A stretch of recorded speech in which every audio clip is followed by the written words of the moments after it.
Mateus 17 é um dos capítulos mais impactantes do Evangelho de Jesus.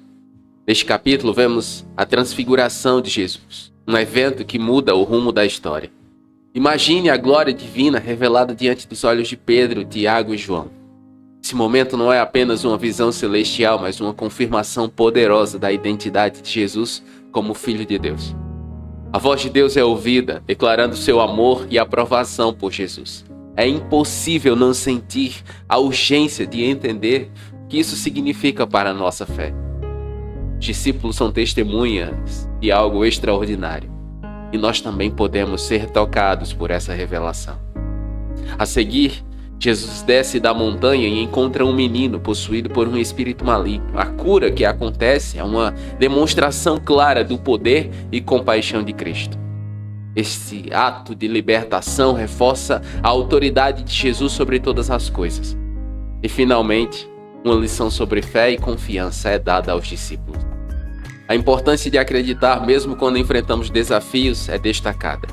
Esses testemunhos são essenciais para a nossa caminhada cristã. E é sobre isso que vamos refletir nessa mensagem. Então, deixe o like, se inscreva no canal e ative todas as notificações para não perder nenhuma das nossas mensagens. E fique comigo até o final, porque há uma palavra de Deus para você. 6 dias depois, Jesus tomou consigo Pedro, Tiago e João, irmão de Tiago, e os levou em particular a um alto monte. Lá, ele foi transfigurado diante deles. Seu rosto brilhava como o sol, e suas roupas se tornaram brancas como a luz. A transfiguração de Jesus é um evento profundamente importante para o cristianismo por várias razões. Ela serve como uma poderosa manifestação da divindade do Senhor Jesus.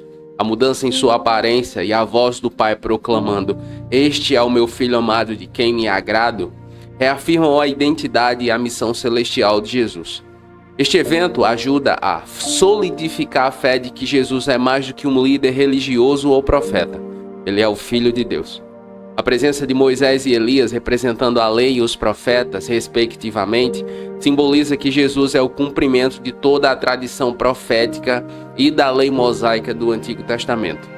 Este aspecto reforça a unidade e a continuidade das Escrituras dentro do cristianismo, mostrando que Jesus não veio abolir a lei e os profetas, mas para completá-los. Além disso, a transfiguração dá aos discípulos e a nós cristãos um vislumbre do reino de Deus e da ressurreição futura. Mostra que Jesus reinará em glória, o que é uma promessa central da esperança cristã.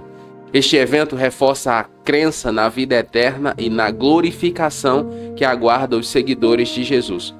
O mandamento divino para ouvir Jesus destaca a suprema autoridade de seus ensinamentos. Este aspecto da transfiguração reforça a importância de sermos submissos aos ensinos de Jesus. Não apenas reconhecendo sua natureza divina, mas também seguindo suas instruções como a palavra final e a autoridade de Deus. É interessante notar como esse evento, essa experiência com Jesus marcou a fé de Pedro, Tiago e João.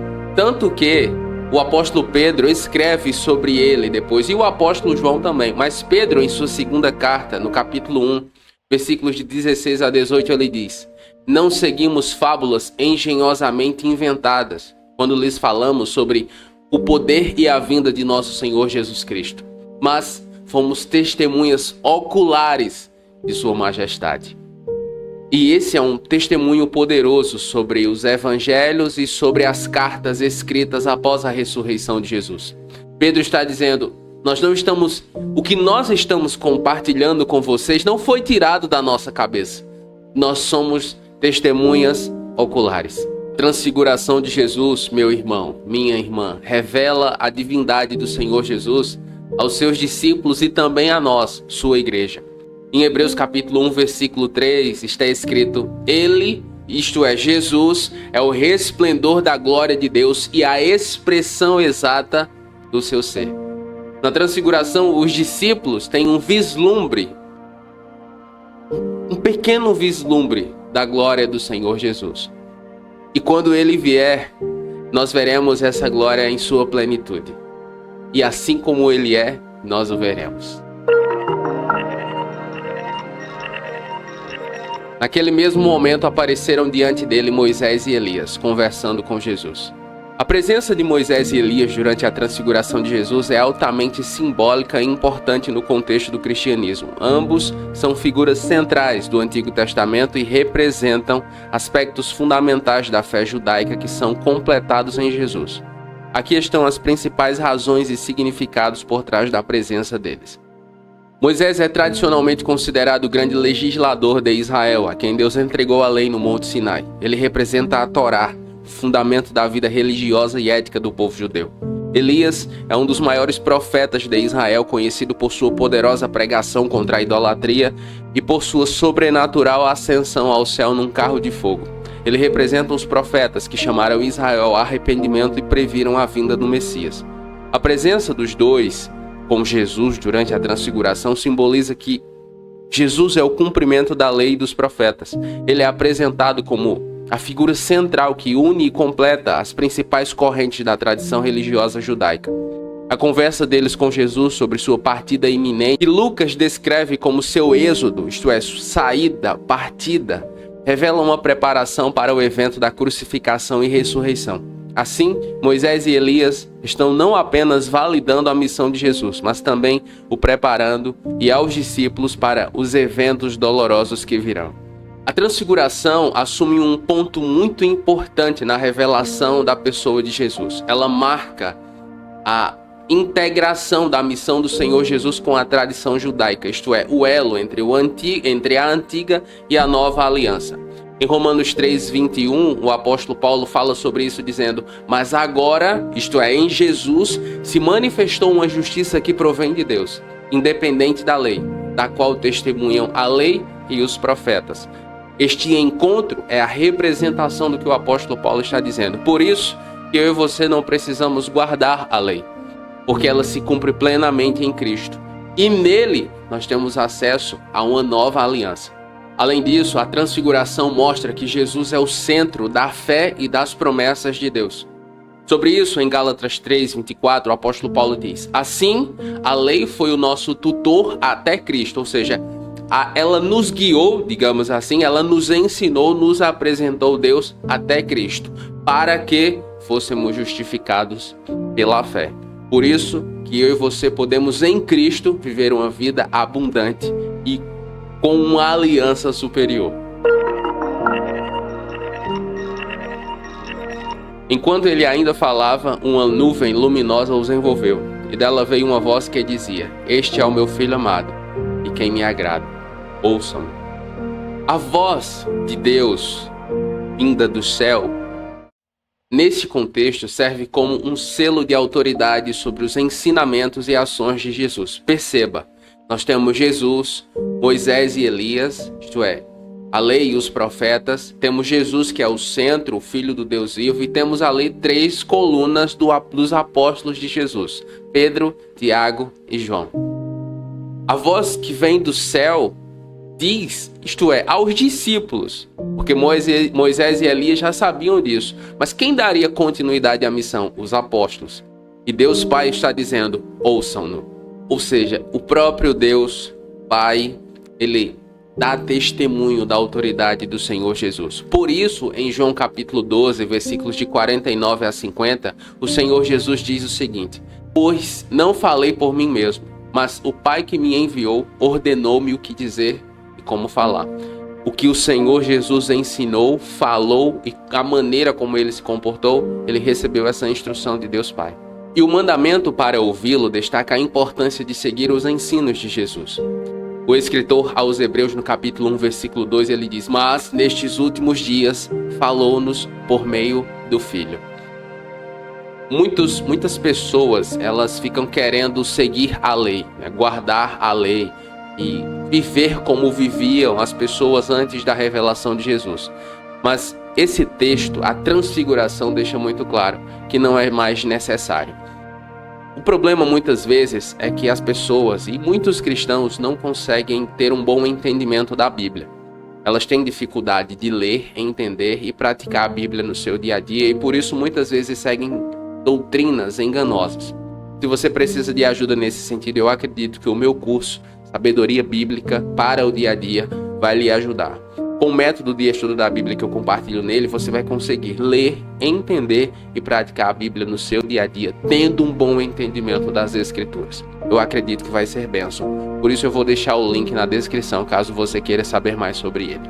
Voltando à mensagem, quanto mais profundo nós vamos em Jesus, mais nós o conhecemos. Mas nós temos entendimento sobre quem ele é e somos cada vez mais impactados pela revelação de quem ele é. Voltando à mensagem, é muito importante que haja em mim e em você a disposição que houve em Pedro, Tiago e João, de ir além, de ir mais profundo. O Senhor Jesus os chamou e eles foram. Ele chama a mim e a você. E é muito importante que nós tenhamos um coração disposto a segui-lo. Os discípulos perguntaram a ele: por que os mestres da lei dizem que é necessário que Elias venha primeiro? Essa passagem de Mateus capítulo 17, versículo 10, está falando sobre reencarnação? Não. Mateus 17:10 não está falando sobre reencarnação no sentido que muitas religiões, como o hinduísmo ou o budismo, entendem. No contexto cristão, a reencarnação, isto é, a ideia de que uma alma renasce repetidamente em diferentes corpos ao longo do tempo, não é uma doutrina aceita.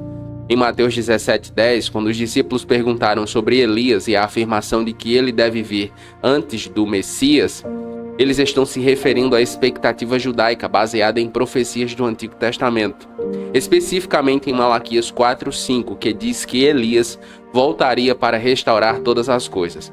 Mas Jesus explica que essa volta de Elias foi cumprida na pessoa de João Batista, que veio no espírito e poder de Elias, conforme está escrito em Lucas 1:17. Jesus não está dizendo que João Batista é Elias reencarnado, mas sim que João veio com o mesmo espírito e missão profética que caracterizou Elias, ou seja, preparar o povo para a chegada do Senhor. Portanto, essa passagem trata de cumprimento profético e identificação espiritual ou simbólica, não de reencarnação literal. Algo muito interessante nesse texto que deve inspirar a mim e a você, que é, perceba, uma evolução dos discípulos no que se refere à compreensão espiritual. Os discípulos buscam agora entender as Escrituras profundamente. Antes, eles se mostravam sempre mais relaxados, agora não. Eles estão sempre mais curiosos. É isso que deve acontecer comigo e com você no relacionamento com Jesus. Nós devemos sempre procurar crescer e compreender sua vontade. Em 2 Timóteo capítulo 2, versículo 15, o apóstolo Paulo diz a Timóteo: procura apresentar-te a Deus aprovado, como obreiro que não tem do que se envergonhar e que maneja corretamente a palavra da verdade. Há muitos cristãos que são preguiçosos. Eles não querem aprender sobre Jesus, não querem investir tempo indo à igreja, à escola bíblica, investindo em conhecimento para que muitas de suas dúvidas possam ser sanadas. Eles querem que as coisas aconteçam como a multidão, que Jesus dizia algo que não entendia, então eles vão embora. É muito importante para a saúde da sua fé e relacionamento com Jesus que você esteja sempre procurando crescer no conhecimento e na graça. E nesse sentido, questionar, fazer perguntas é fundamental. Em Atos capítulo 17, versículo 11, está um dos textos que mais nos inspira com relação a isso. A Escritura diz: os bereanos eram mais nobres do que os tessalonicenses, pois receberam a mensagem com grande interesse, examinando todos os dias as Escrituras para ver se tudo era assim mesmo. Olha isso, eles receberam a mensagem com grande interesse e examinavam as Escrituras para ver se os discípulos estavam pregando a verdade. Essa deve ser a minha e a sua atitude no desenvolvimento da nossa fé. Jesus respondeu: de fato, Elias vem e restaurará todas as coisas. Mas eu digo a vocês, Elias já veio e eles não o reconheceram, mas fizeram a ele tudo o que quiseram. Da mesma forma, o Filho do Homem será maltratado por eles. Não é incomum que a verdade esteja diante de nós e nós não a percebamos. E quando eu falo nós, eu me refiro à humanidade, a pessoas. E isso claramente aconteceu com o Senhor Jesus. Ele estava ali, ele veio para o seu povo, os judeus, mas eles não creram nele. Como diz João capítulo 1, versículos de 10 a 11. Veio para o que era seu, mas os seus não receberam. Mas a todos quantos o receberam, deu-lhes o direito de se tornarem filhos de Deus. Isto é, aos que creem no seu nome. Jesus estava ali. Eles estavam vendo, tocando, conversando a verdade, o verbo encarnado diante deles, mas eles não creram. Além do próprio Senhor Jesus, eles também tiveram os profetas. Por exemplo, João Batista, que veio no espírito e poder de Elias. Mas, embora alguma boa parte deles tivesse uma admiração e respeito pelo profeta João, ainda assim não creram. O que eu quero dizer é que ficar impressionado, maravilhado, achar bonito, ficar emocionado, não resolve, tá? Não é o suficiente. Nós precisamos, de fato, tomar a cruz diária. Em primeiro lugar, reconhecer Jesus como Senhor e Salvador da nossa vida, tomar a cruz diária e segui-lo. Isso sim é o que vai mudar a nossa vida, e não a admiração. E não a emoção, entende? Um outro problema, e esse eu considero o mais grave, inclusive na nossa geração, é o mau entendimento das Escrituras Sagradas. Porque isso pode ter consequências graves e eternas. Isso, o apóstolo Pedro, em sua segunda carta, no capítulo 3, versículo 16, ele diz o seguinte: ele escreve, isto é, Paulo, da mesma forma em todas as suas cartas, falando nelas desses assuntos. Suas cartas contêm algumas coisas que são difíceis de entender, as quais pessoas ignorantes e instáveis torcem, como também o fazem com as outras escrituras, para a própria destruição delas. O que Pedro está nos dizendo? Que há pessoas que pegam as escrituras, intencionalmente distorcem as escrituras para enganar as pessoas. Obviamente, são agentes do diabo para conduzir pessoas ao inferno. Por isso, meu irmão, minha irmã, é muito importante você invista tempo com qualidade para ler, entender e praticar a Bíblia Sagrada no seu dia a dia. Então os discípulos entenderam que ele estava falando a respeito de João Batista. À medida que nós nos entregamos ao Senhor Jesus e buscamos conhecer sua vontade, ele nos revela, ele abre o nosso entendimento. Em Efésios capítulo 1, versículo 17, o apóstolo Paulo, ele diz algo muito interessante. Peço que o Deus de nosso Senhor Jesus Cristo, o glorioso Pai, lhes dê espírito de sabedoria e de revelação no pleno conhecimento dele. Conhecer a Jesus é uma jornada que vai ser concluída somente na eternidade. Concluída entre aspas, porque na eternidade nós vamos continuar conhecendo ao Senhor. Mas o que eu quero dizer é que você não pode, nem eu, ficar acomodado ou acomodada, ou ficar com preguiça, entende? Há algumas coisas no cristianismo que ainda não são claras para mim. Eu confesso a você, eu não entendo tudo e também não sei de tudo. Todavia, eu entendo que no tempo de Deus, Ele me revelará. Ele vai falar comigo, se não nesta vida, na eternidade, certamente. Os discípulos tiveram seus momentos de dúvida, seus momentos de incompreensão, mas também tiveram seus momentos de clareza e entendimento. E isso fica ainda mais claro após a ressurreição de Jesus. Por exemplo, em Atos 10:34, o apóstolo Paulo tem uma revelação sobre o Senhor Jesus e ele diz: então Pedro começou a falar, agora percebo verdadeiramente que Deus não faz acepção de pessoas. Esse episódio é quando o Senhor Deus mandou que ele comesse animais impuros e ele não quis comer, quando o objetivo de Deus era que ele soubesse, Pedro, e o Senhor estava disposto a salvar também os gentios. O que eu quero dizer é que no relacionamento com Deus vai haver momentos assim, em que nós não entenderemos, mas em que nós entenderemos. Vai ser sempre essa junção de ambas as coisas para que nós continuemos crescendo na presença dele, entende? O importante é não desistir. E por quê? Porque essa iluminação de entendimento nos leva à maturidade e muda a forma como nós vemos o mundo e também a nossa fé. Sobre isso, em 2 Coríntios capítulo 4, versículo 6, o apóstolo Paulo diz o seguinte: pois Deus que disse, das trevas brilhará a luz. Ele mesmo brilhou em nossos corações para a iluminação do conhecimento da glória de Deus na face de Cristo. À medida que nós caminhamos com Jesus, o Senhor Deus vai nos dando mais entendimento sobre quem Ele é, para que sejamos mais frutíferos e para que o tornemos cada vez mais conhecido. Quando chegaram onde estava a multidão, um homem aproximou-se de Jesus, ajoelhou-se diante dele e disse: Senhor, tem misericórdia de meu filho. Ele tem crises e está sofrendo muito. Muitas vezes cai no fogo ou na água. Eu o trouxe aos seus discípulos, mas eles não puderam curá-lo. Ao longo desse tempo que eu estou na igreja, isto é, há mais de 20 anos, eu já vi várias coisas. E uma das coisas que me chama a atenção é quando alguns irmãos ou irmãs ficam com vergonha, digamos assim, de ir até a frente quando são chamados para receber uma oração específica sobre cura, sobre finanças, enfim.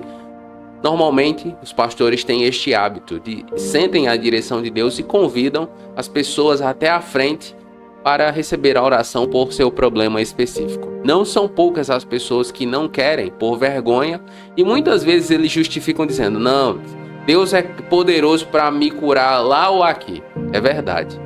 Ele pode fazer o que ele quiser. Jesus curou de diversas formas, tocando, sem tocar, com uma palavra, sem palavra, enfim. Mas o fato aqui, na atitude desse homem, o que eu aprendo é que pedir ajuda a Deus é uma força e não uma fraqueza. Reconhecer que precisa de ajuda não é fraqueza, não é vergonhoso, é uma força. A minha vida, ela tinha tudo para dar errado, todos os ingredientes. Mas desde adolescente, sempre que o apelo se encaixava a uma necessidade específica, eu ia até a frente, me ajoelhava, chorava, tanto antes quanto hoje. E eu posso dizer a você que eu não sei contar as vezes que o Senhor Deus, Ele abençoou, abriu portas, operou milagres. Eu não sei dizer quantas vezes eu vivenciei milagres depois de atitudes como essa. O que eu quero dizer, meu irmão, minha irmã, é que Deus é poderoso para fazer o que Ele quiser do jeito que Ele quiser, mas a minha atitude de fé e a sua atitude de fé faz diferença. A desse homem, desse pai, fez muita diferença.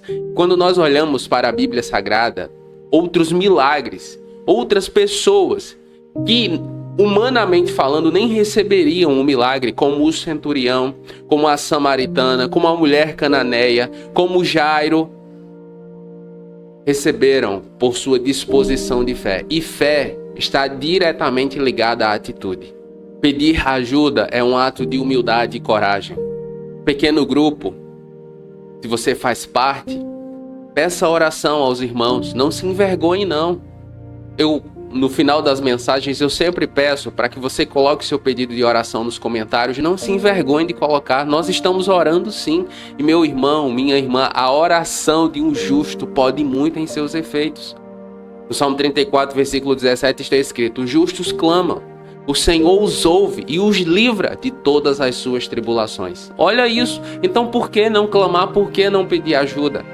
Eu encorajo você a, da próxima vez que o seu pastor convidar até que você vá até a frente, se o apelo se encaixar a sua vida, vá. Comece a desenvolver este hábito, porque isso não faz de você menor, menos espiritual, sabe? Isso não é vergonha, isso é a atitude de quem crê. E é importante lembrar que o agir de Deus muitas vezes começa com atitudes simples, a partir de atitudes que nós consideramos muitas vezes desnecessárias. Veja, Naamã não queria tomar banho ou dar os 7 mergulhos no rio porque ele achava que era um desperdício de tempo, mas depois que obedeceu foi curado.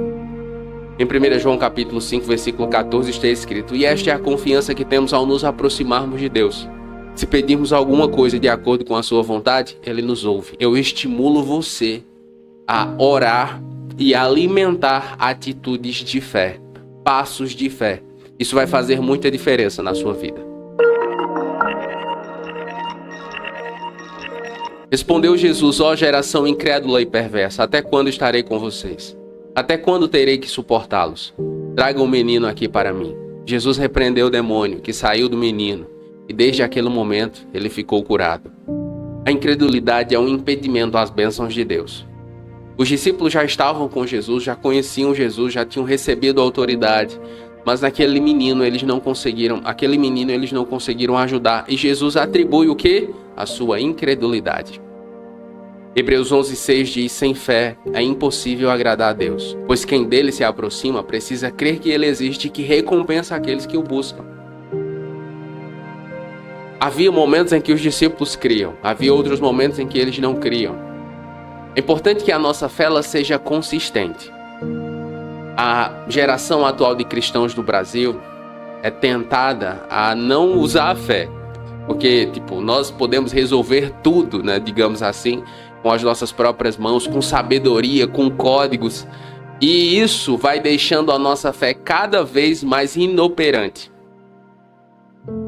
Eu e você precisamos exercitar a fé. Ela é como um músculo. Quanto mais você exercita, mais forte ela fica. Entende? Mais firme, mais consistente. É muito importante que no seu dia a dia, e no meu, e eu no meu, nós estejamos sempre abertos à vivência da fé. A colocar a fé em prática. Por que isso? Porque a verdadeira fé, mesmo pequena, pode mover montanhas. Mesmo pequena, pode fazer com que eu e você vivamos coisas extraordinárias. E sobre isso, em Marcos 11:23, o Senhor Jesus disse: eu lhes digo a verdade. Se alguém disser a este monte, vá e lance-se no mar, e não duvidar em seu coração, mas crer que uma fé pequena, mas consistente, pode vivenciar coisas incríveis em Jesus. E quando Jesus chama a nossa atenção aqui, a dos apóstolos e a minha e a sua, o objetivo dele não é de nos condenar, mas de nos restaurar, de nos fazer crescer.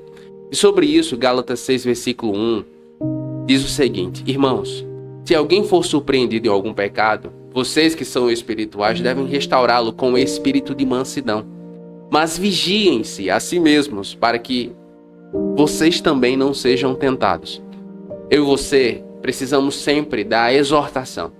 É perigoso esse ambiente em que nós só somos elogiados, em que nós só somos aplaudidos, sabe? Não existe isso. Para crescer, nós precisamos ser exortados mesmo. Louve a Deus pela vida do seu pastor que está sempre lhe exortando, chamando a sua atenção para que você seja mais profundo em Jesus. Porque isso é muito saudável para a sua fé. Então os discípulos aproximaram-se de Jesus em particular e perguntaram: por que não conseguimos expulsá-lo? Ele respondeu: porque a fé que vocês têm é pequena. Eu lhes asseguro que se vocês tiverem fé do tamanho de um grão de mostarda, vá daqui para lá e ele irá. Nada lhe será impossível. Mas esta espécie só sai pela oração e pelo jejum. Reunindo-se eles na Galileia, Jesus lhes disse: o Filho do Homem será entregue nas mãos dos homens. Eles o matarão e no terceiro dia ele ressuscitará.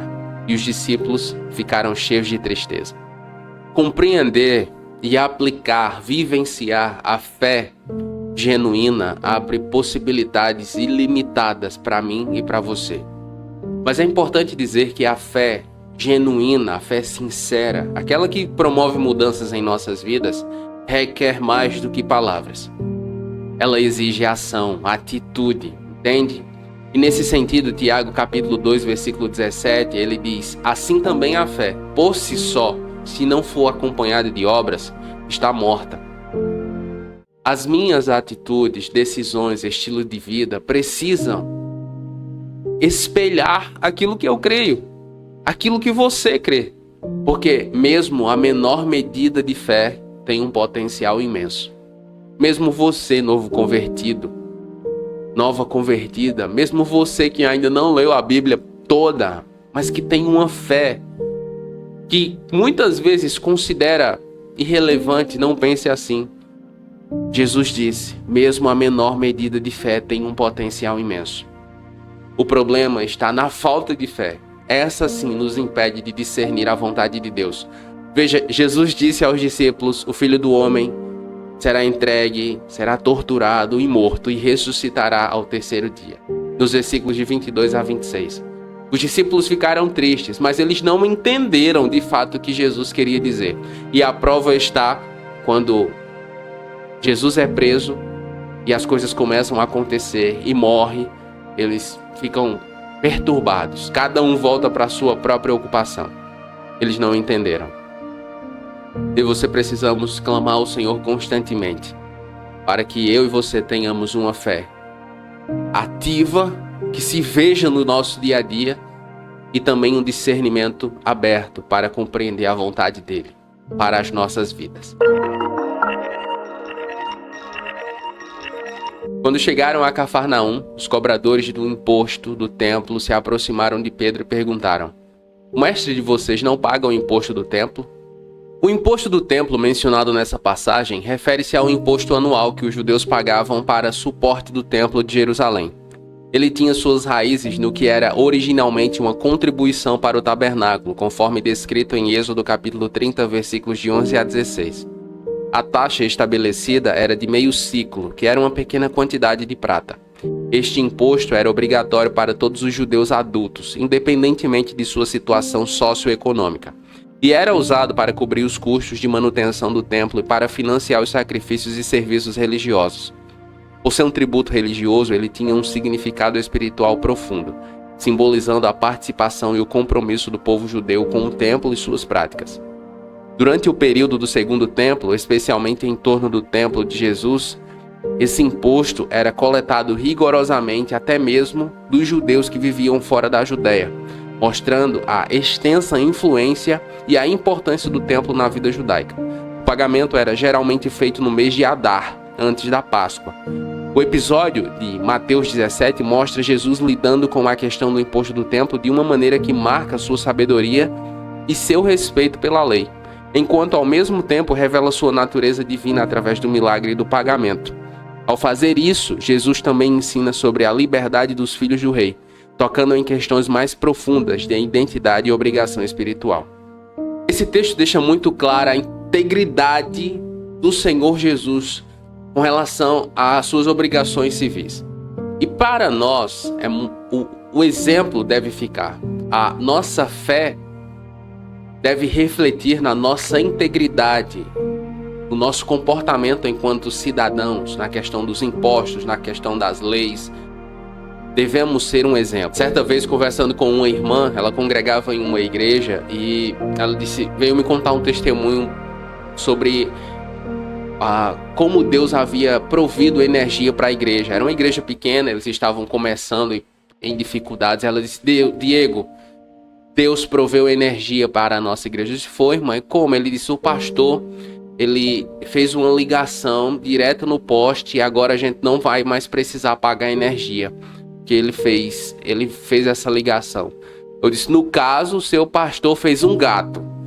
Ela disse: eu disse: minha irmã, não foi Deus que proveu energia para a igreja, não. O pastor tá roubando a energia. Isso, Deus não provê por meios ilícitos. Deus provê de forma lícita. Era uma irmã simples e aí eu conversei com ela, ensinando e tal, com muito carinho. O que eu quero dizer é que precisamos estar atentos àquilo que nós atribuímos como operação de Deus e malícia do ser humano, do homem.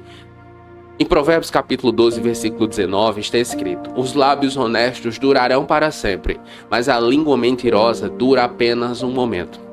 Deus se agrada da honestidade e da integridade. Sim, ele paga, respondeu Pedro. E quando Pedro entrou em casa, Jesus foi o primeiro a falar: o que você acha, Simão? De quem os reis da terra cobram tributos e impostos? De seus próprios filhos ou dos outros? Pedro respondeu: dos outros. Então disse Jesus: os filhos estão isentos. A sabedoria do Senhor Jesus é sensacional. E perceba, Jesus disse: eu preciso pagar imposto. Pedro entende que Jesus está dizendo: não, nós não precisaremos pagar impostos. Mas para evitar um conflito desnecessário, o Senhor Jesus paga o imposto. Em Provérbios capítulo 3, versículos 21 a 23 está escrito: meu filho, não perca de vista a sabedoria e o discernimento. Guarde-os, pois eles serão vida para você e um adorno para o seu pescoço. Ao olhar para a atitude de Jesus, eu aprendo demais.